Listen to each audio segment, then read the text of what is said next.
សេចក្តីប្រកាសព័ត៌មានលោកជំទាវឧត្តមសេនីយ៍ឯកម៉ាលីសុជាតាអ្នកនាំពាក្យក្រសួងការពារជាតិនៃព្រះរាជាណាចក្រកម្ពុជាសូមជម្រាបជូនសាធារណជនអ្នកសារព័ត៌មានជាតិនិងអន្តរជាតិមេត្តាជ្រាបថានៅព្រឹកថ្ងៃទី22ខែឧសភាឆ្នាំ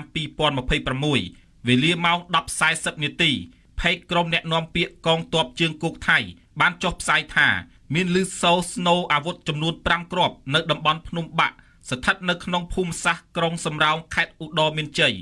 និងបានចោទប្រកាន់មកលើកងកម្លាំងកម្ពុជាថាជាអ្នកបង្កហេតុខាងលើក្រសួងការពារជាតិកម្ពុជាចាត់ទុកការផ្សព្វផ្សាយខាងលើថាជាព័ត៌មានមិនពិតនិងជាការមូលបង្កាច់ក្នុងចេតនាបង្កការភ័ន្តច្រឡំបំភាន់សាធារណមតិនិងបង្កភាពតានតឹងតាមបណ្ដោយព្រំដែនក្រសួងការពារជាតិកម្ពុជាមិនអាចទទួលយកបានឡើយចំពោះការផ្សព្វផ្សាយព័ត៌មានមិនពិតម្ដងហើយម្ដងទៀតពីសំណាក់យោធាថៃនិងប្រព័ន្ធផ្សព្វផ្សាយថៃដែលធ្វើឲ្យប៉ះពាល់ដល់កិត្តិយសកងយុទ្ធពលខេមរភូមិន្ទក៏ដូចជាធ្វើឲ្យប៉ះពាល់ដល់ជំនឿទុកចិត្តគ្នាទៅវិញទៅមកអ្នកនាំពាក្យក្រសួងការពារជាតិនៃព្រះរាជាណាចក្រកម្ពុជាអំពាវនាវឲ្យភាគីថៃបញ្ឈប់ការផ្ចុះផ្សាយព័ត៌មានមូលបង្កាច់ទាំងនេះជាបន្ទាន់ហើយត្រឡប់មកគោរពនិងអនុវត្តឲ្យបានម៉ឺងម៉ាត់ពេញលេញនិងដោយស្មោះត្រង់សុចរិតនៅខ្លឹមសារនៃកិច្ចព្រមព្រៀងទាំងឡាយដែលបានឯកភាពគ្នាកន្លងមកជាពិសេសការអនុលោមតាមចំណុចទី8នៃសេចក្តីថ្លែងការណ៍រួមកាលពីថ្ងៃទី27ខែធ្នូឆ្នាំ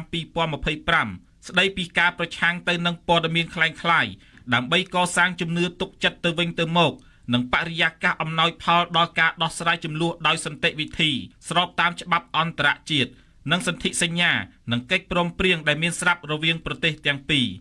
ឆ្លៀតក្នុងឱកាសនេះរាជរដ្ឋាភិបាលនិងក្រសួងការពារជាតិកម្ពុជានៅតែបញ្ជាក់ពីការបដិញ្ញាចិត្តយ៉ាងម៉ឺងម៉ាត់ស្មោះត្រង់សុចរិតក្នុងការគោរពនិងអនុវត្តយ៉ាងពេញលេញនិងខ្ជាប់ខ្ជួនបំផុតនៅសេចក្តីប្រកាសរួមនៃកិច្ចប្រជុំពិសេសលើកទី3នៃគណៈកម្មាធិការព្រំដែនទូតកម្ពុជាថៃ GBC ថ្ងៃទី27ខែធ្នូឆ្នាំ2025សេចក្តីថ្លែងការណ៍រួមស្តីពីកិច្ចព្រមព្រៀងសន្តិភាពរវាងកម្ពុជានិងថៃថ្ងៃទី26ខែតុលាឆ្នាំ2025និងកិច្ចព្រមព្រៀងពាក់ព័ន្ធផ្សេងទៀតដើម្បីឆ្ពោះទៅការធ្វើឲ្យប្រសើរឡើងវិញឆាប់រហ័សនិងការវិលត្រឡប់ទៅរកប្រក្រតីភាពសន្តិភាពនិងស្ថិរភាពយូរអង្វែងអាស្រ័យដោយបានជម្រាបជូនខាងលើសូមសាធារណជនអ្នកសារព័ត៌មានជាតិនិងអន្តរជាតិជ្រាបជាព័ត៌មានថ្ងៃសុក្រ6កើតខែចេសឆ្នាំមមីអត្តស័កពុទ្ធសករាជ2570ត្រូវនឹងថ្ងៃទី22ខែឧសភាឆ្នាំ2026